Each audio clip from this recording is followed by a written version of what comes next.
क्या मांगा इसके कुछ वीडियोस मैंने देखे हैं। वाह।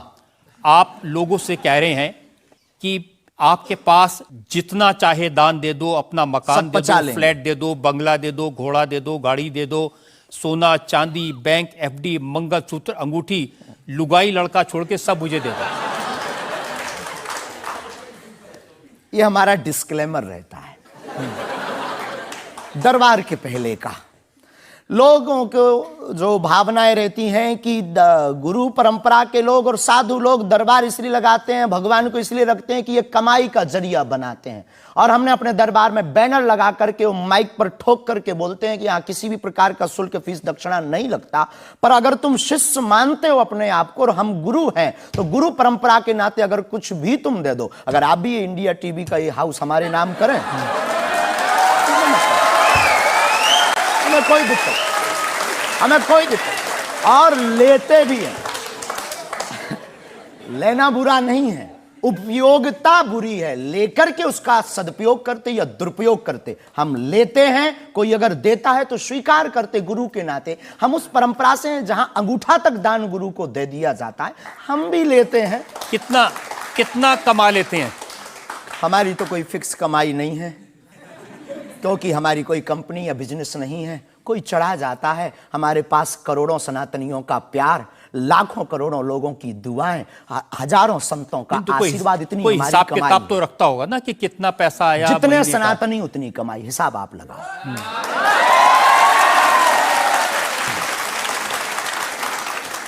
ज्यादा बातें इसलिए होती हैं कि आप जो स्टंट करते हैं पब्लिसिटी के लिए, आप ऐसी ऐसी बातें कह देते हैं।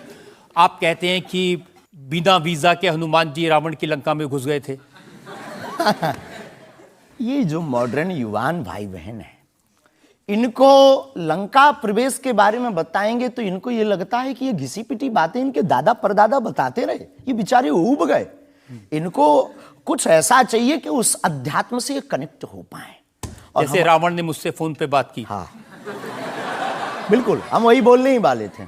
लगता है आज हमारी शक्ति आपके पास पहुंच गई।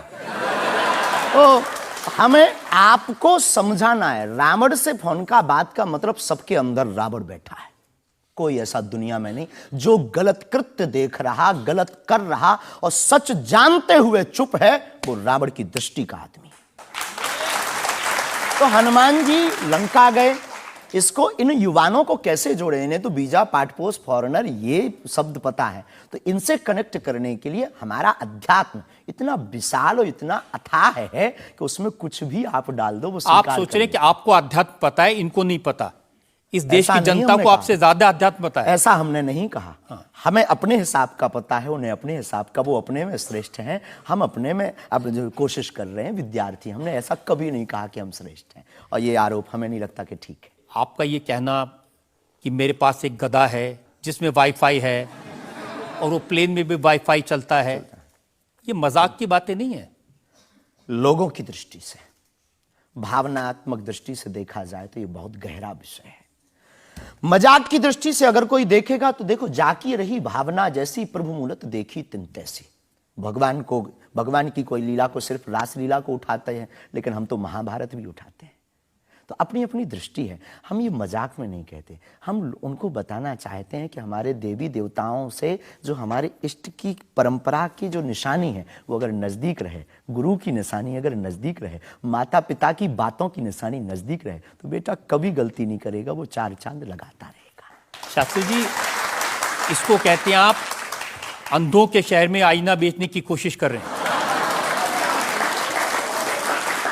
ऐसा हमारा भाव नहीं है, अपितु हमारा भाव ये है कि उस केवल वाईफाई को हम बताते नहीं, उसकी महिमा भी बताते हैं, और दरबार में आने वाले लोगों को उसकी महिमा का अनुभव भी कराते हैं। तो फिर वो जो बात मजाक की है ना, वो फिर अध्यात्म, आस्था, ईश्वर से जुड़ करके नास्तिक भी आस्तिक बन जाता है।